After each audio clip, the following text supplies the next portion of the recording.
Hi, everyone. I'm Bruce Karasik, co-founder of the Jewish Republican Alliance, speaking to you live from Southern California. Thank you for joining us today for this special edition of JRA LoudSpeaker. We are thrilled to welcome to our show the senior editor-at-large and in-house counsel at Breitbart News, Joel Pollak. We'll be speaking with Joel in just a few minutes. But first, I would like to be very clear about my thoughts. I'm a big fan of Breitbart News and of Joel Pollak. Their reporting is first rate, and they cover stories that must be told, that are not being told by most mainstream news media organizations, including foxnews.com. Breitbart covers many important stories that really matter to conservatives and should matter to most Americans.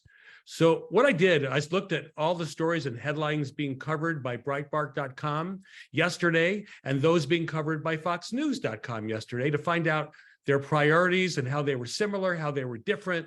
And what I found was shocking. You be the judge.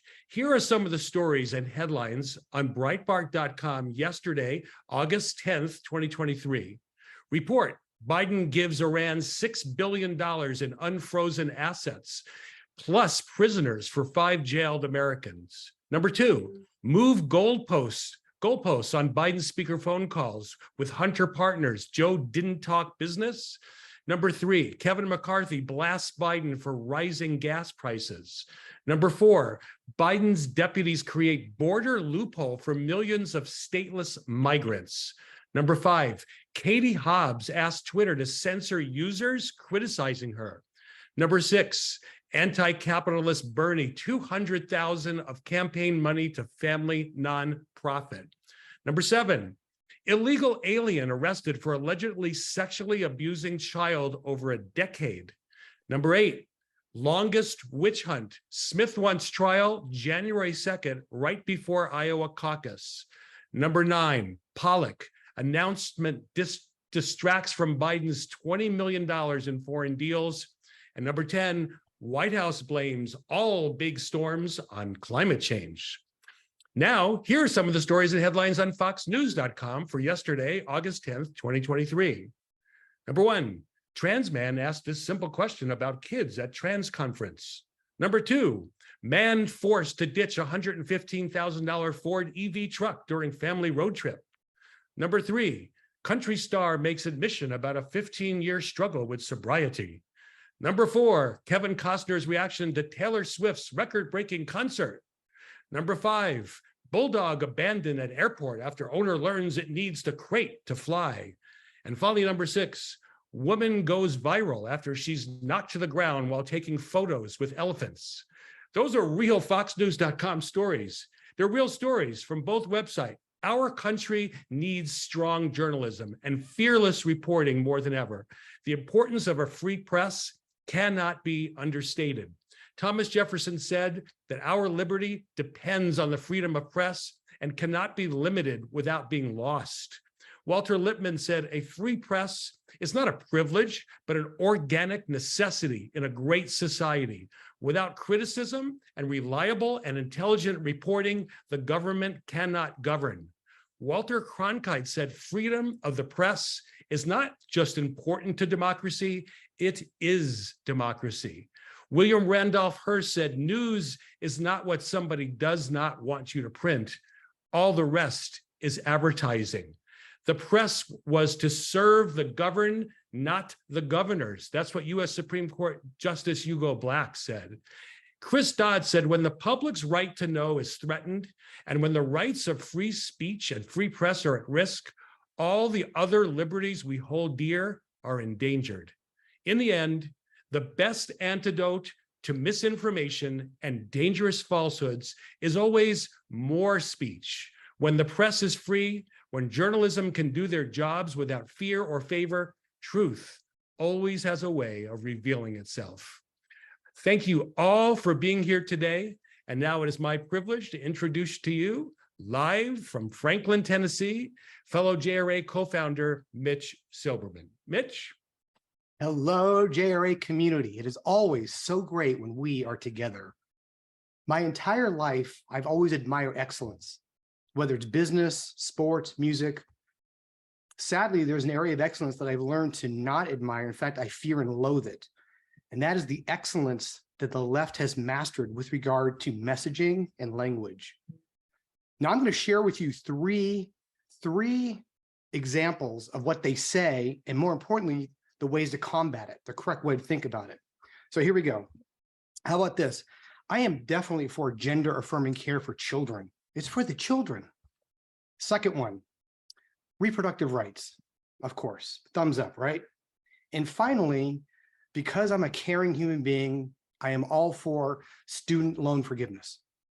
Now, I'm going to channel my inner Rush Limbaugh, tell you how to combat that. Like many of you, I love listening to El Rushbo daily, and my absolute favorite description he had of himself was, I am the mayor of Realville. The mayor of Realville, R-E-A-L, Realville. So let me go through those three statements again by the left, and then let's do it the way that Rush would. So you're for gender affirming care for children. You mean child mutilation. These children aren't old enough to vote, to smoke, to drive, and you want them to permanently disfigure themselves with drugs and or surgeries for the rest of their lives? That's child mutilation, that's child abuse. Reproductive rights. You mean unfettered access to abortion at any time for any reason up to the day of birth and even after. And I'll give you a prime example. There was a very prominent Democrat governor who said on the record, because I heard the audio with my own ears, well, when the mother gives birth, now time out. Is he a biologist? How does he know what a mother is? But I digress. So here's what he said. When a mother gives birth, they'll put it on the table and then she and the doctor will discuss what to do with it. That's infanticide, okay? And sadly, that is mainstream in today's Democrat Party. And finally, student loan forgiveness. So let's delve a little deeper into this. So an adult borrowed money to go to college. So my question, was the university paid? Yes, in full. How about the professors and the administrators? They were paid. Does the money have to be paid back? Yes, but not by the student, no. So it's not student loan forgiveness, it's student loan transference.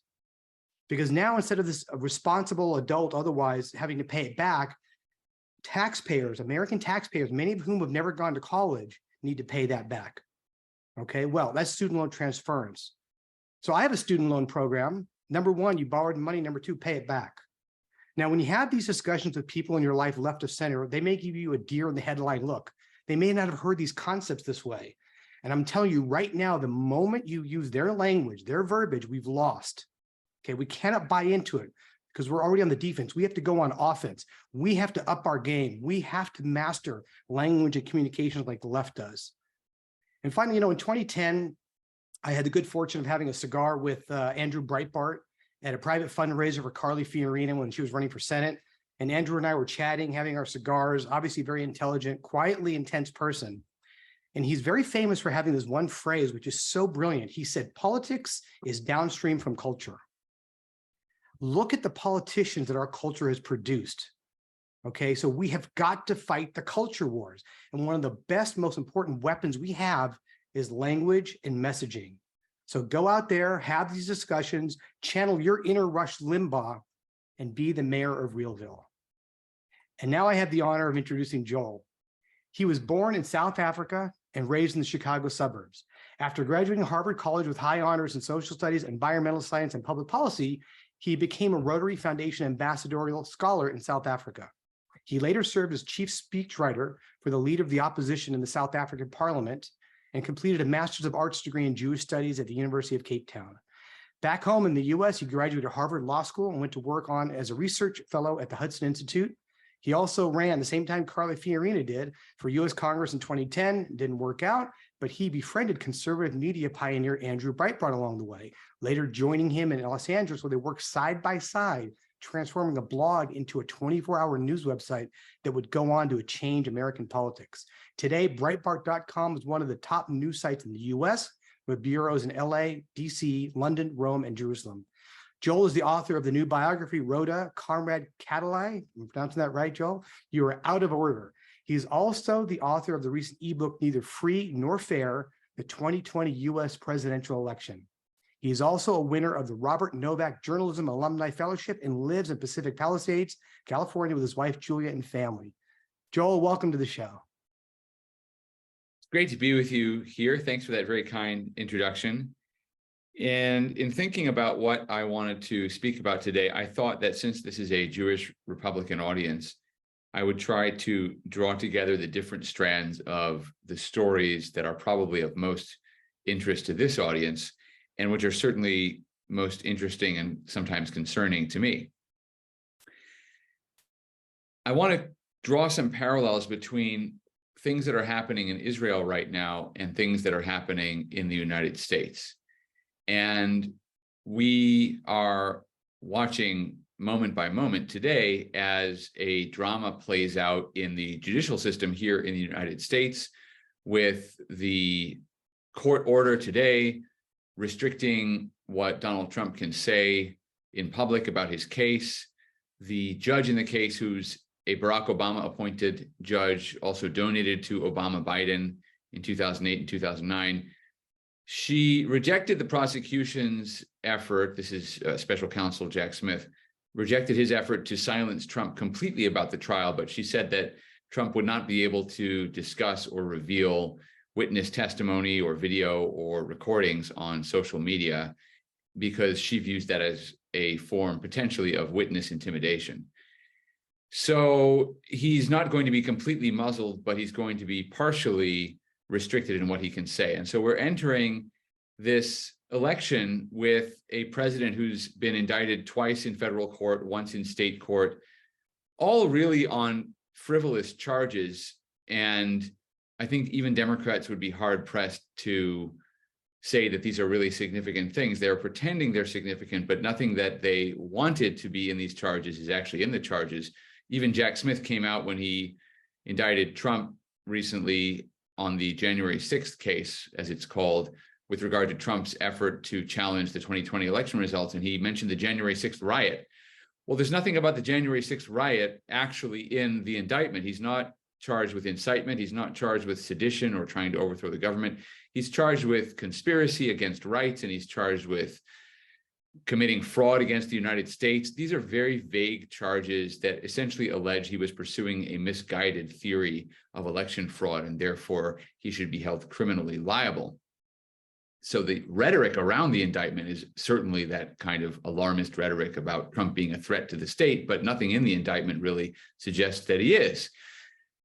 These are basically frivolous charges, and I could go on. I'm sure this audience largely agrees, or perhaps not. You can bring that up during question and answer. But similarly, in Israel, you have Prime Minister Benjamin Netanyahu facing corruption charges, 3 charges, which are also frivolous. And they've been described as frivolous since they emerged about 5 years ago.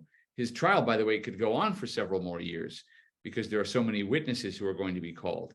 But these charges basically are that Netanyahu tried to trade some legislation in exchange for better press coverage, that he took cigars and champagne from a friend who had some pending issues about taxation that were in front of the Israeli government to be decided, and so forth. And a lot of it has fallen apart under closer examination. In fact, the judges told the prosecution this week, that they had very little chance of convicting Trump on the bribery charge, the first and most important bribery charge about I believe it's the one with the cigars and champagne and so forth.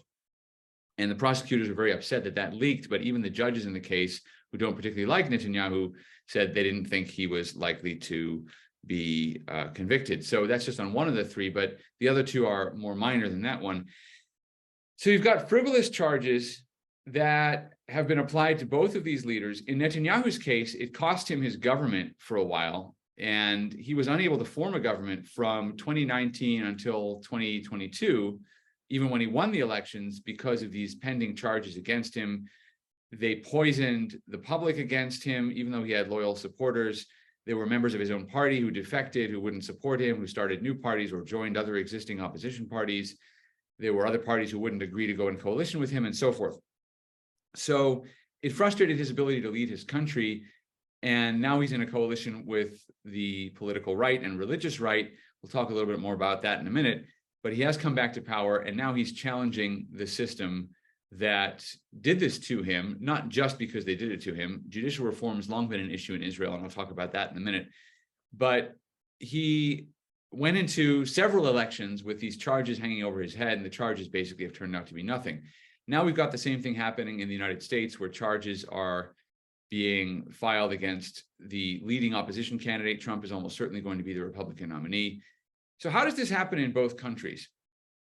Let's talk about judicial reform. We'll set aside that question for a moment. Judicial reform.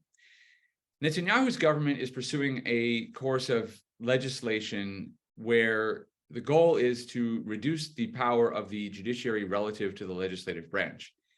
And when the controversy around this started, I decided to take a closer look at the actual reforms.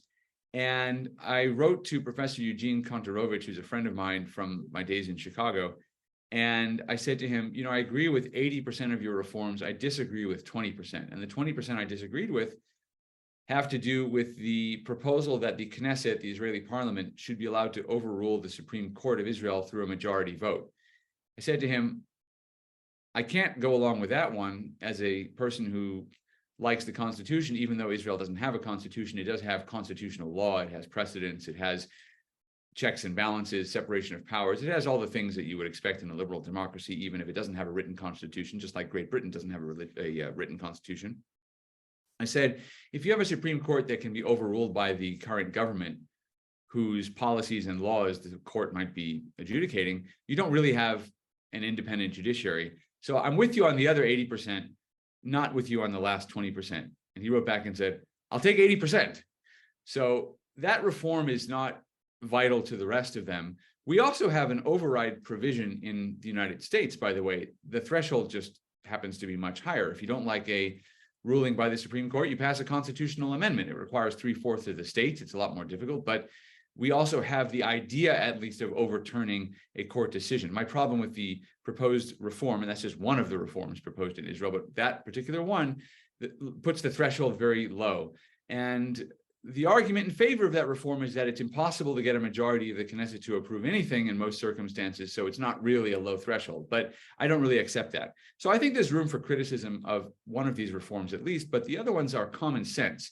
Things like not allowing the court simply to overturn government policies on the basis of whether the judge thinks these policies are reasonable or not. Not the law, not the Constitution, but reasonableness. Americans would never accept that kind of judicial intervention, especially, can you imagine Clarence Thomas being allowed to decide what was reasonable for the rest of the country on his own, by the way, because the Israeli Supreme Court allows the Chief Justice to decide which particular judges are going to hear which particular cases. It doesn't sit on bank. It doesn't sit in a full panel before every petition. So the Chief Justice can control whether a liberal or a conservative justice hears a case. We would never accept that in this country. Can you imagine an abortion case being handed only to Samuel Alito, Clarence Thomas, and Brett Kavanaugh? It would never pass muster with the left. So some of these reforms are common sense. Joel, At the same time, we have a lot of questions to get to you. Yeah, so let me get to the point here. Okay. At the same time, we have a movement for judicial reform in the United States, but it's from the left.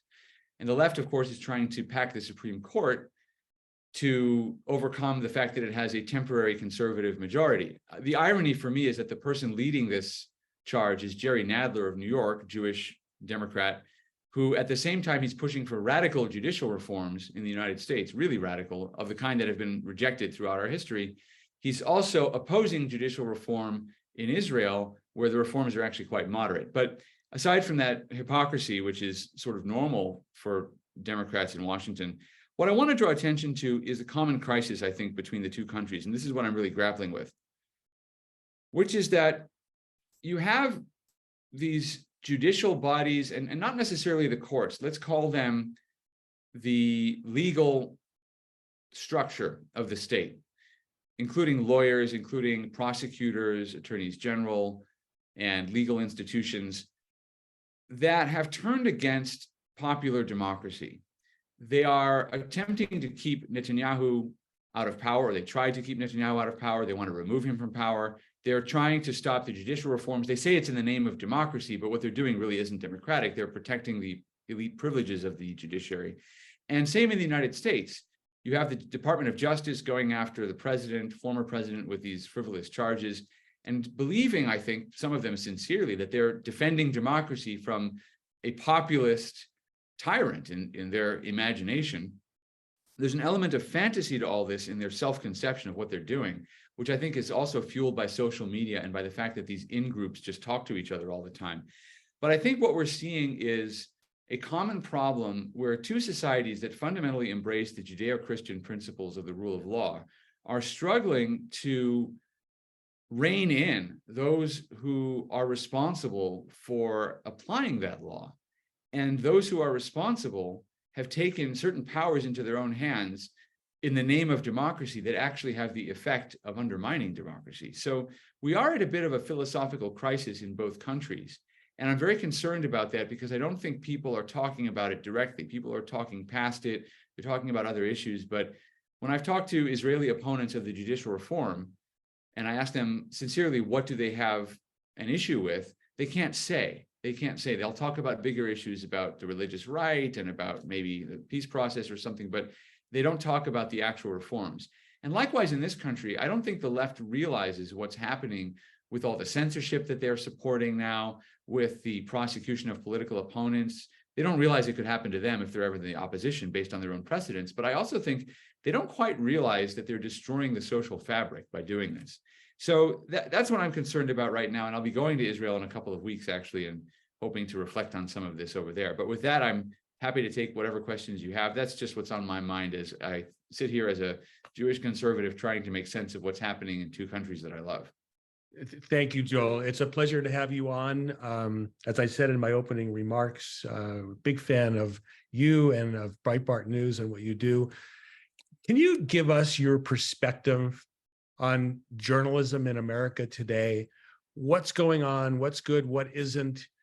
What is the role of Breitbart News? I drew some comparisons of foxnews.com, not Fox News, but foxnews.com to Breitbart. Concerned about all that and would like to hear your perspective. Journalism is in a bad place, both in Israel and the United States.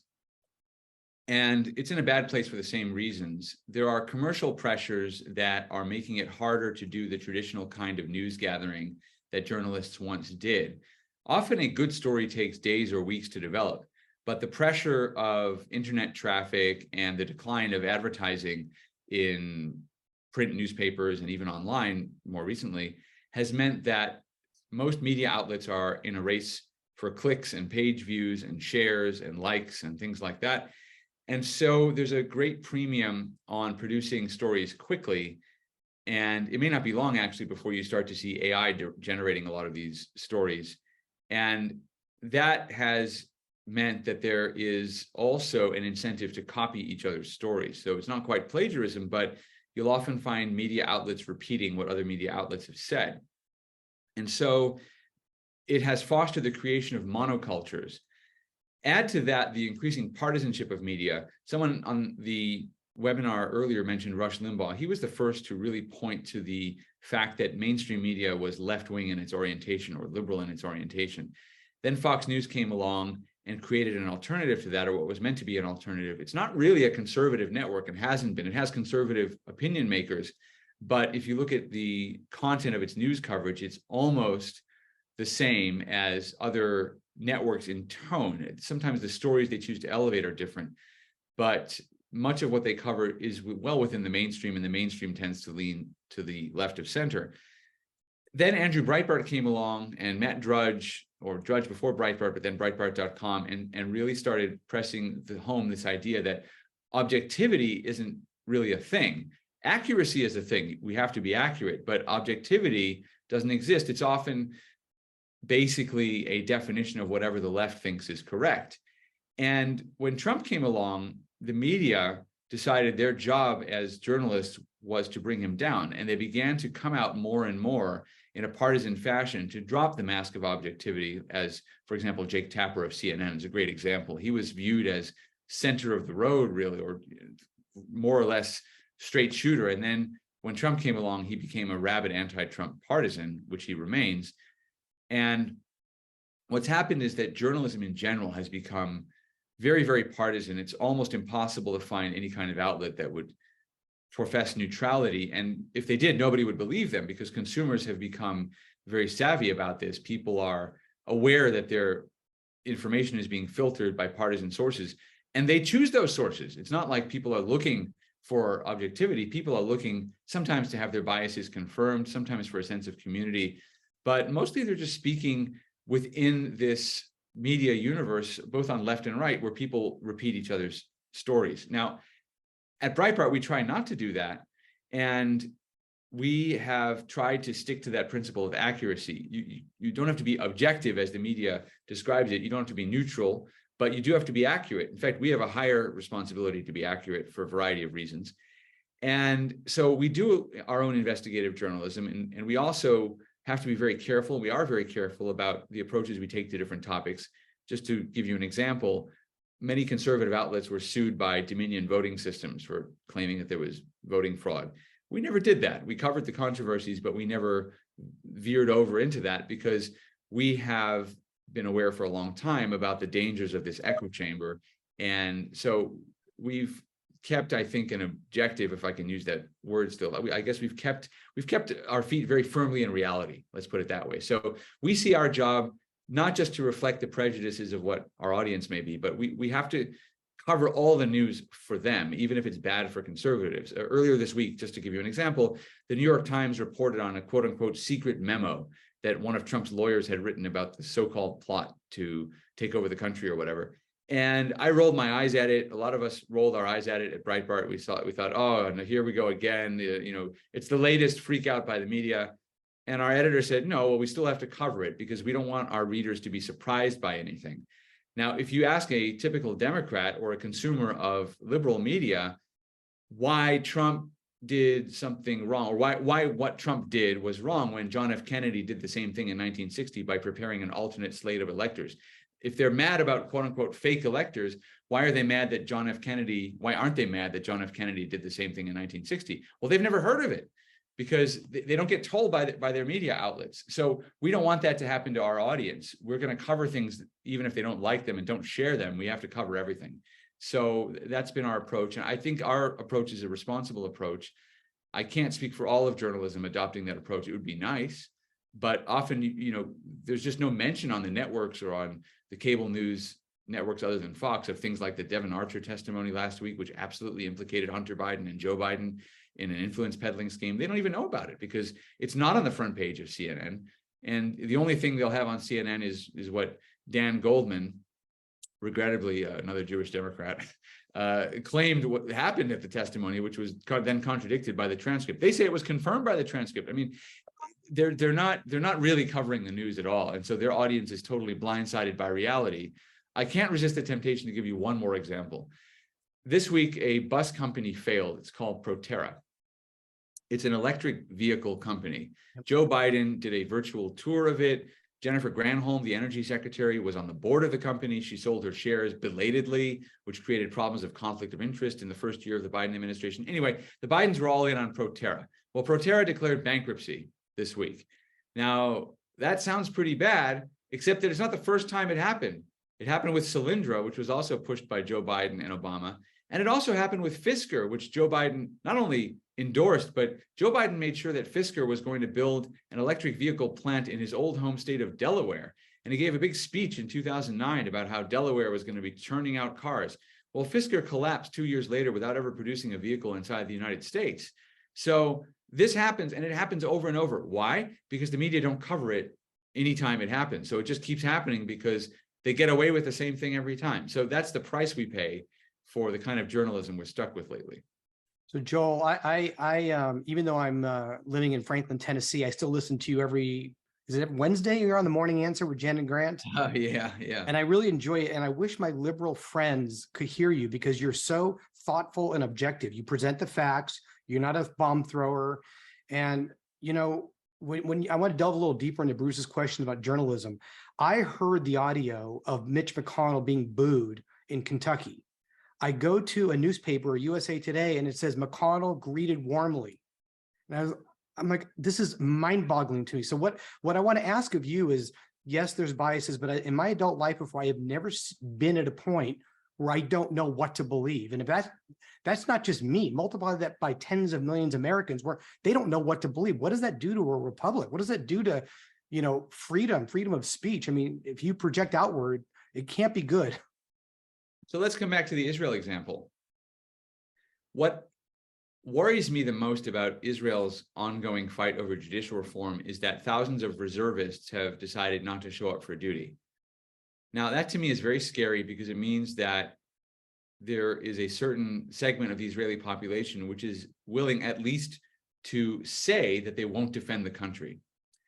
That means they're giving up on Israel. And as someone who cares about Israel and prays facing Jerusalem and so forth, that's very, very worrying to me. I don't know that they're serious about it, because I think if push came to shove and there were actually a war, I think, Israelis are notorious for driving to wars. In previous wars, even unpopular wars like the Second Lebanon War, they had a more than 100% attendance at call-ups when they called up the reserves, because people on their own drove to the war zone to try to help.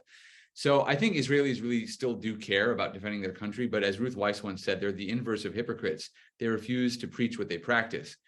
And it still bothers me, though.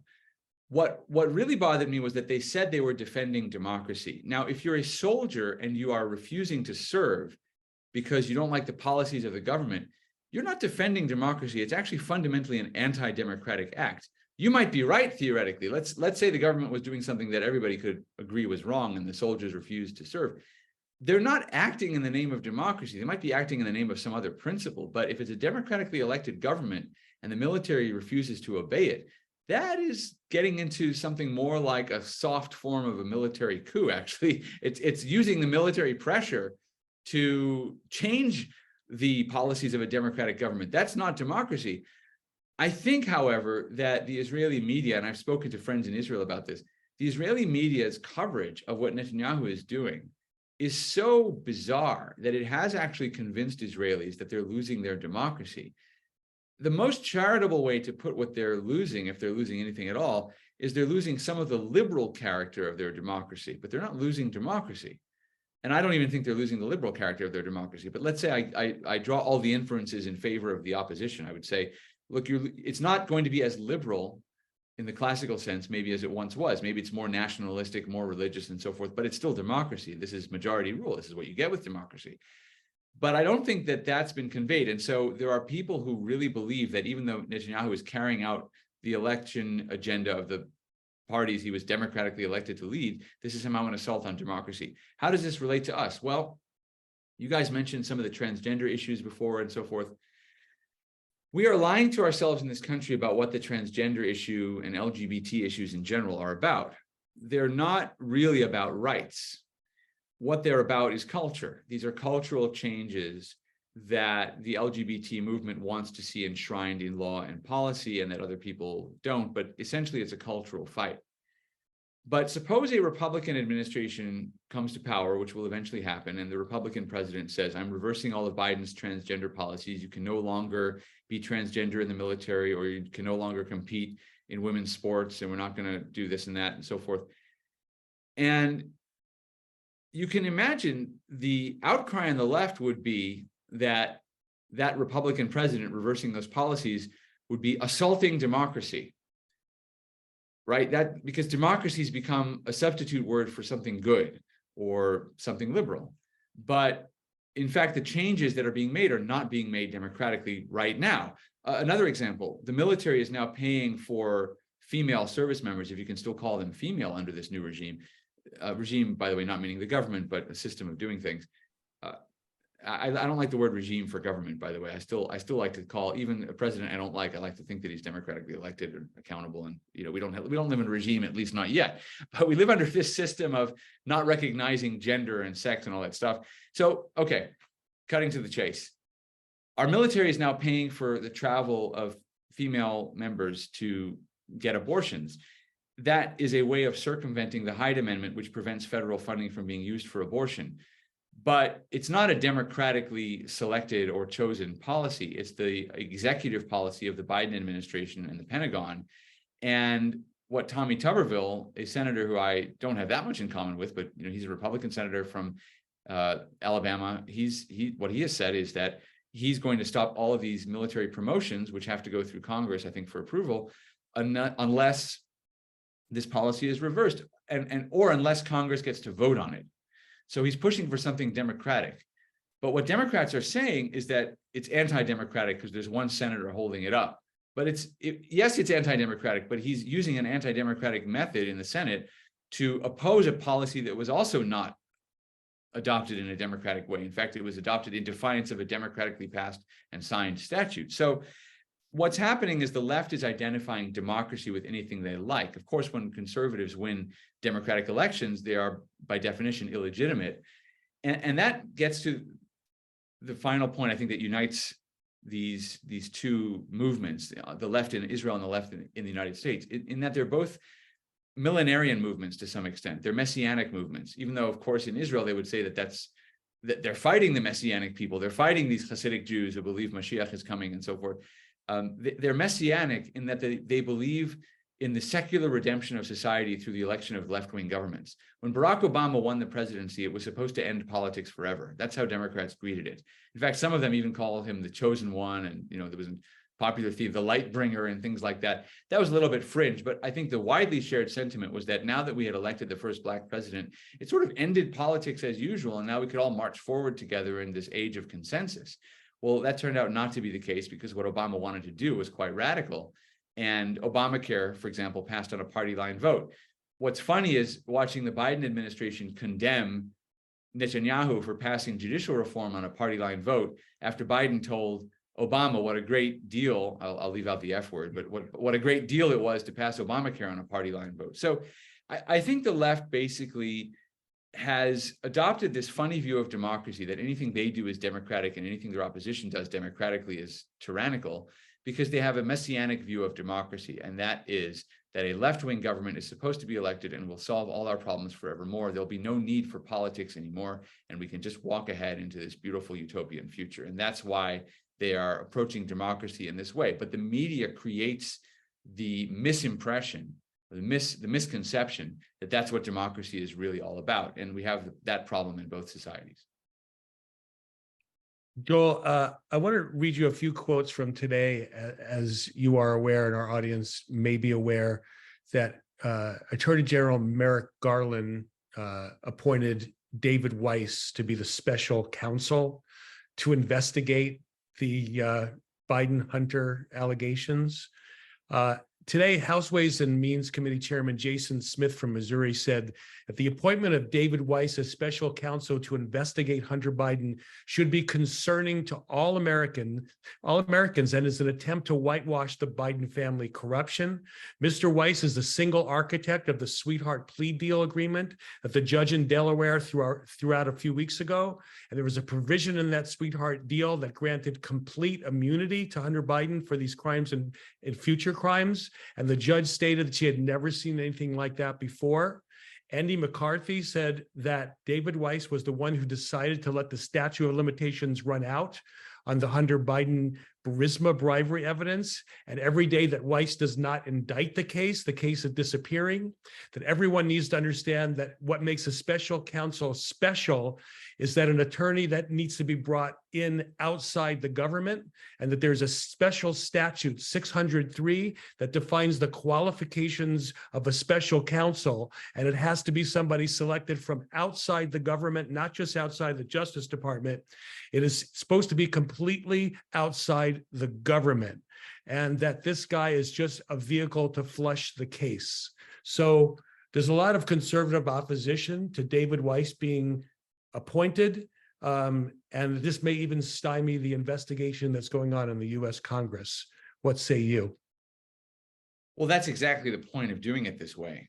And I think it's an interesting coincidence. I'm not a conspiracy-minded person, but it is an interesting coincidence that this announcement came a day after James Comer, who chairs the House Oversight Committee, said that he was going to subpoena members of the Biden family. So I think this is probably an effort to sweep this under the rug, while at the same time looking like you're doing something before the election. so that at least both candidates now are equally under scrutiny or something. But, Merrick Garland is not going to let a little thing like the law get in his way. He's only the chief law enforcement officer of the United States. He doesn't have to enforce laws against protesting outside the Supreme Court justices' homes, and he doesn't have to abide by laws about how the special counsel is supposed to be appointed. I do think this is an effort to cover it up. They also want to get out of Delaware. Now, there may be reasons to move it out of Delaware because a lot of the conduct that Hunter Biden is alleged to have engaged in implicates DC and California, but they want to get out of this state because they have to get away from that judge who broke up the sweetheart plea deal. They don't want to let her have any more say.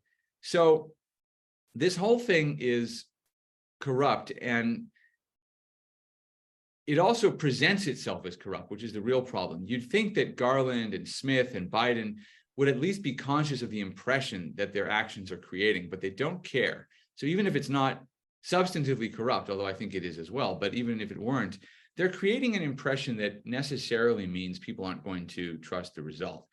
And so I have said, I was one of the first to say, first of all, the FBI should be torn down and rebuilt. We need a federal investigative agency, but we need to rebuild it. And I came to that conclusion after watching Peter Strzok's testimony, because we had been told so many times that it was just a few bad apples and they had removed them. But when Peter Strzok testified before Congress a few years ago, I realized that they hadn't gotten rid of the bad apples and that this problem was widespread. Maybe it was Andrew McCabe. One of them, basically. I just realized how smug they were. I also think the Department of Justice should be moved out of Washington, D.C. I think the problem is that in the musical chairs of agencies in D.C., people live in the Beltway and they move around between these different agencies, and that's fine. But the Department of Justice shouldn't be one of them, because it's just too connected to the rest of the political process. It's too connected to the media. It's too connected to this concentration of people and power that now exists in the Beltway, to the point where it is now the arm of the Democratic Party, because the Democratic Party is the party of government. The DOJ should be moved somewhere like Oklahoma City or somewhere completely insulated from politics in the nation's capital.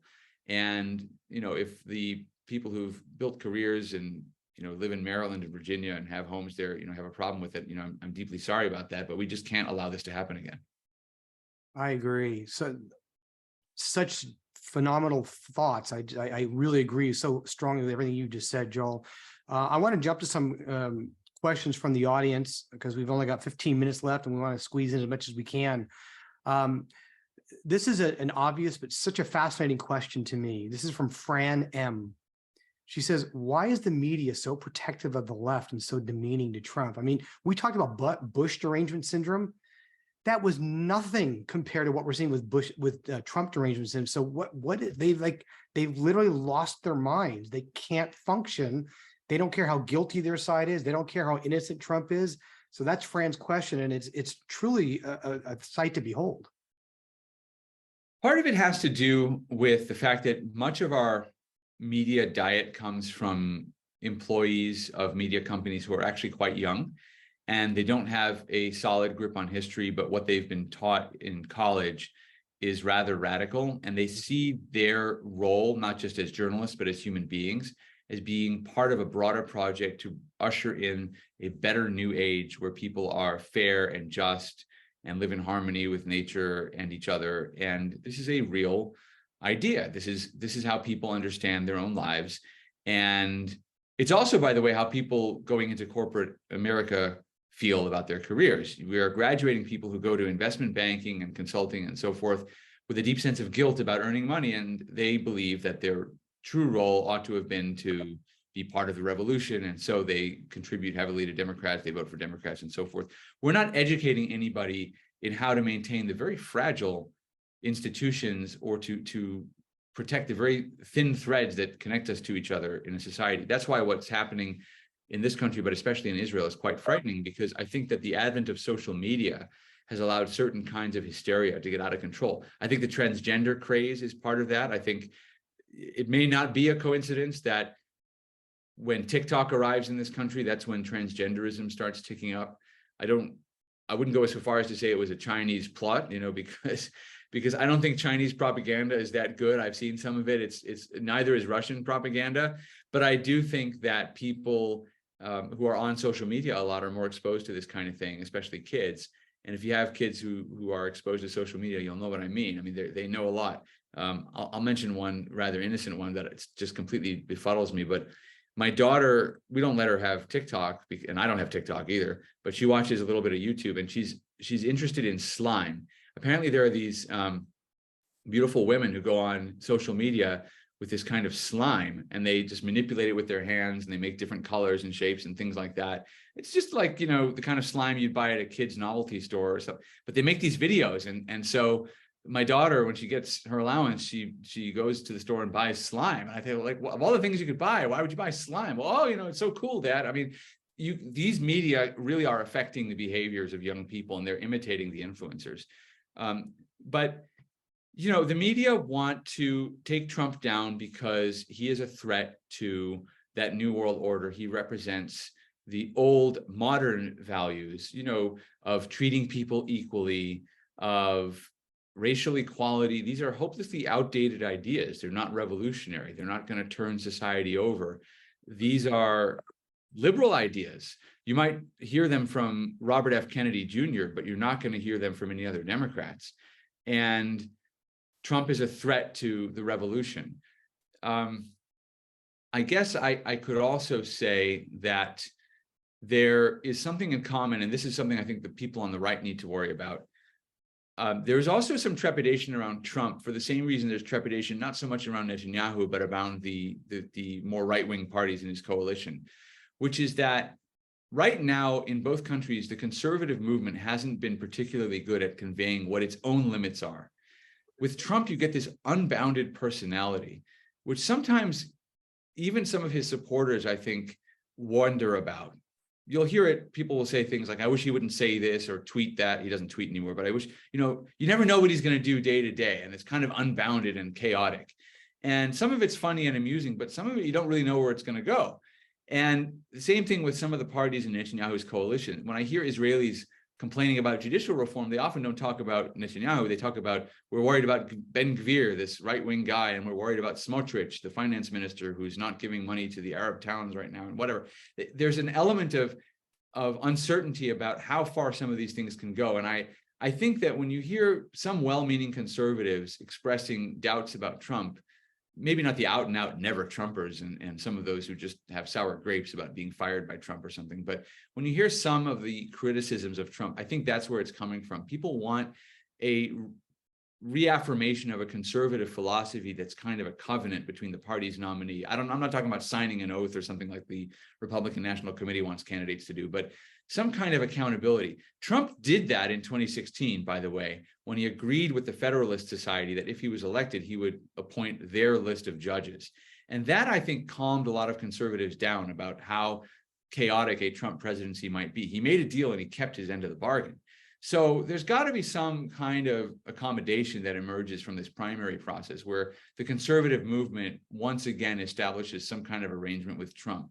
But we're not there yet. So there is a little bit of nervousness. And I think as far as media criticism of Trump and the media being tough on him, I think if there's a legitimate place that's coming from, that's where it is. Joel, there's a developing story that Tucker Carlson did an interview actually yesterday that he released with the former Capitol Police Chief Stephen Sund. Right. And I don't know if you've heard the interview. It's about a 50-minute interview. And basically, in summary, I listened to it. He was kept in the dark about all the credible threats that the military intelligence and the local intelligence there knew about. They did not tell him what was going on. They basically blocked the National Guard from going in. Kash Patel has spoken out when he was in the Trump administration that Trump did definitely give the order. I want 10 or 20,000 National Guard troops there. The more I hope Breitbart can delve more into this, because this is a developing story that almost sounds like a coup that took place. And Nancy Pelosi is probably to blame for this. Well, let's talk about this idea. Okay, so there are three levels of the idea about the police or the authorities somehow being involved in January 6th. The one level is the level on which we know what happened, which is that Pelosi turned down this idea of greater security, especially the National Guard, because Democrats had criticized Trump for wanting to use, and in fact, using the National Guard to quell the Black Lives Matter riots 6 months before. They said it was militarizing the police and using the military to hurt protesters and whatever. So they didn't like the optics of the National Guard being used at the Capitol. We know that is probably the reason that Pelosi, and by the way, Mitch McConnell, who's also got some authority here, didn't accede to Trump's request for more security. Right.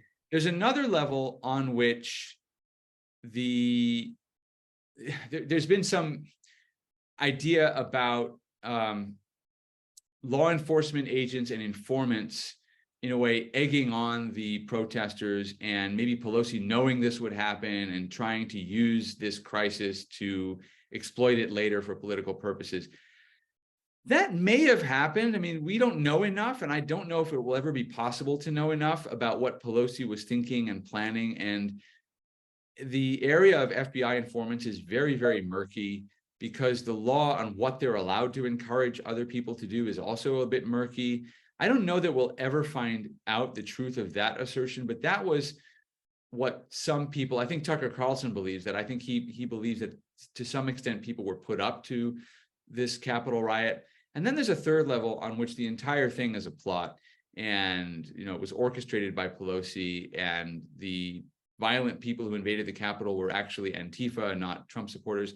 That, I think there's significant evidence that that's not true. I do think some people got out of hand, and some people let their imaginations or their emotions get the better of them and so forth. And I applied the same standard to Trump that I did to the Black Lives Matter riots, which is that if you're calling a protest, you're responsible for everything that happens at the protest. You have to provide enough security. In this case, however, as you point out, Trump did say he wanted more, and Pelosi turned it down. I think it was more for political reasons of avoiding the optics of having uniforms outside the Capitol. Of course, then they threw all that out when they got in charge, and they put up the barbed wire and the big fences outside the Capitol, and it looked like an armed camp. She certainly started exploiting January 6th after it happened.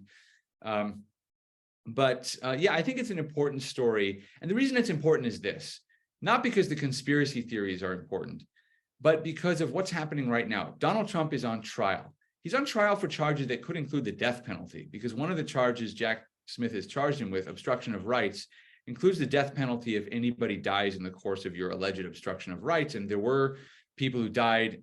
Well, there was one person who died during the Capitol riot, but Democrats think everybody died because of the Capitol riot. So, they're going to charge him with a potentially capital crime. And the January 6th committee, which was supposed to investigate this riot, destroyed a lot of its evidence. We learned that this week, because they decided that what didn't get shown to Americans on television wasn't really important. So they destroyed the records, the videos. In other words, they did something much worse than what Trump is alleged to have done with government documents. Trump's just alleged to have moved a few boxes around. They actually destroyed material that ought to be in the National Archives. And importantly for the Trump trial, material that might help Trump's defense, because there might be things in there about security lapses and the failure of Pelosi to plan. But he's not going to get access to that because it doesn't exist anymore. Now, Jack Smith should probably indict Benny Thompson, the chair of the January 6th committee. Maybe he should indict Liz Cheney. I mean, she openly lied about some of the things that were said in these closed-door depositions. We've documented some of that at Breitbart, that what she said and what was actually said in testimony were very different things. But it's very hard to prove when you're destroying all the evidence. So, that's a very, very serious problem. And so this issue of security lapses is one that goes right to the heart of the destruction of evidence. Not just, we didn't investigate, or, we can't know, we can't find out. They're destroying evidence. It's a national disgrace. And the fact that it's only being covered by Fox and Breitbart is also a disgrace. Wow. Joel, I have a very quick question because we're almost at our limit here. Do you think Biden will be the nominee? It's a great question. I think that they're running out of time to choose somebody else. The first filing deadline for one of the early primary states, Nevada, comes up in October. If they want to get someone else on the ballot, and the logical choice would be Gavin Newsom, they're running out of time to build an operation to do that. Now, the Democrats can always change the rules. They're very good at doing that. But I think they're running out of time. And I also think, paradoxically, the media bubble in which they all exist has shielded them from all of these flaws and frailties in Biden. I mean, everybody knows that he's old and he's not in great shape, but a lot of Democrats don't know about Devon Archer, and they don't know about Burisma, and they don't know about all this stuff. So I think that there is a kind of protection around Joe Biden that keeps him in the race, when actually it would be better if they dumped him. Gavin Newsom, by the way, has another problem, which is called Kamala Harris, because I think it's going to be hard for him to say that he should get the nod rather than the country's first Black female president. But there's also Robert F. Kennedy Jr., who I think is viable, although I think the party bigwigs are going to try to keep him from getting the nomination. But if by some chance he's all they've got left as an alternative, and Biden looks like he's going down with the ship, Democrats might find that they're stuck with RFK Jr. Again, it's very unlikely. It's not impossible, though. I mean, he has a path. These allegations against Biden have given him an opening, and he is taking it. So how far he can take it, we'll see. But if that happens, if it's a Trump versus Kennedy race, it could be very interesting. Joel, thank you so much for joining us today, for your insight and for the great work you do at Breitbart. Please keep it up. You know, America needs what you do. Thanks. I really enjoyed this, and I look forward to coming back again. We would love that. Ladies and gentlemen, thank you all for being here. We appreciate you continuing to tune in to JRA Loudspeaker and to attend our events.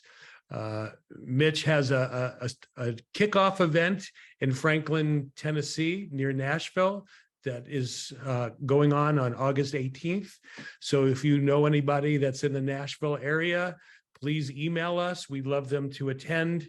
Until we meet again, we want you to stay informed, get involved, and make a difference.